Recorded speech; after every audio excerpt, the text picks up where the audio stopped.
Hi అండి, welcome to Sandhya kitchen. ఇవాళ వచ్చేసి రొయ్య పొట్టు కారం చేస్తున్నాను.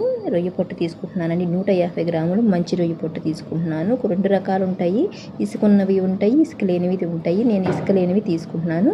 ఇవి సిమ్లో పెట్టేసి బాగా వేయించుకోవాలి. ఫస్ట్ టైం పట్టుకుంటే మెత్తగా ఉంటాయి, బాగా వేగిన తర్వాత ఇలా పొడి అయిపోతాయి.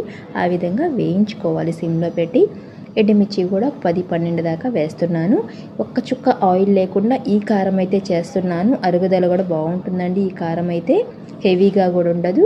ఇప్పుడు ఎండుమిర్చి వేయించుకున్నాము కదా, రుచికి తగ్గట్టు ఉప్పు వేసుకొని మిక్సీ పట్టేసుకుందాము. దీంట్లోకి ఒక 7-8 చిన్నులపాయ రబ్బలు కూడా వేసుకొని మిక్సీ పట్టేసుకొని రొయ్య పొట్టు వేసుకొని మిక్సీ పట్టేసుకున్నామంటే చక్కగా రొయ్య పొట్టు కారం రెడీ అయిపోయినట్టే. చాలా బాగుంటుంది. వేడి వేడి అన్నంలోకి ట్రై చేసి చూడండి. టేస్ట్ అయితే చాలా బాగుంటుంది.